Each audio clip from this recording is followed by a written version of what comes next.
educación y cultura. En medio de la pandemia, el Gobierno Nacional ha expedido cerca de 10 decretos con los que asegura proteger el empleo y a los trabajadores.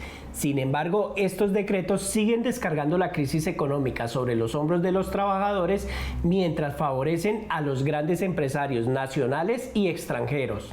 El estado de emergencia fue una de las primeras medidas que adoptó el Gobierno Nacional para enfrentar la pandemia del coronavirus COVID-19. Lo que otorgó al presidente Iván Duque facultades extraordinarias para expedir decretos con fuerza de ley, sin que estos pasaran por el control del Congreso de la República.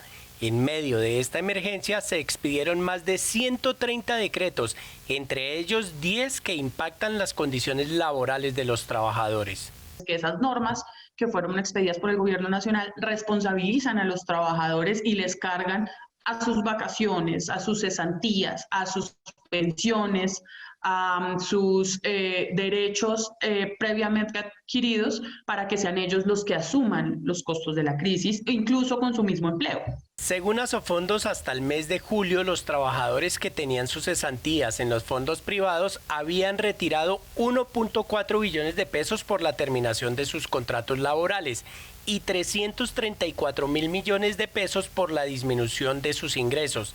Este último retiro autorizado por el decreto 488 del 27 de marzo de 2020. El trabajador continuó con una relación de trabajo, el empleador continuó beneficiándose del trabajo, del trabajo de lo que produjo el trabajador, pero es el trabajador quien va a tener que retirar el ahorro que tenía para un desempleo o para una vivienda o para educación, lo va a tener que retirar para paliar esa disminución en el ingreso. Las mujeres y los jóvenes han sido los más afectados en términos laborales, incluso antes de la pandemia. Según el DANE, al cierre de julio la tasa de desempleo de las mujeres superó el 25% frente al 17% de los hombres y el 40% de los jóvenes entre los 14 y 28 años están sin empleo.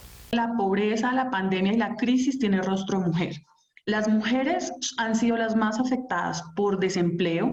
Las mujeres son las más empleadas en los sectores que tuvieron mayor riesgo de contagio y mayor riesgo de desempleo durante la pandemia. Aún por fuera del marco de la emergencia económica, el gobierno sigue expidiendo decretos como el 1174 que autoriza la contratación por horas, con salarios por debajo del mínimo y sin seguridad social. Es decir, en vez de garantizar mejores condiciones laborales, lo que hace es legalizar la precarización.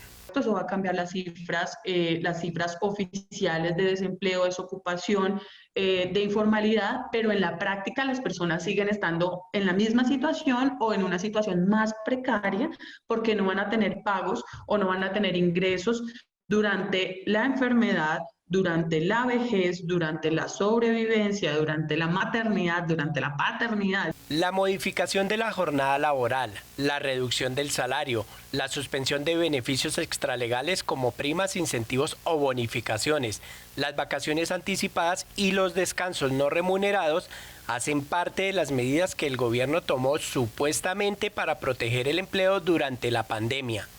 Hoy, con el argumento de reducir el desempleo y la informalidad, se puede contratar por debajo de un salario mínimo y sin derecho a nada.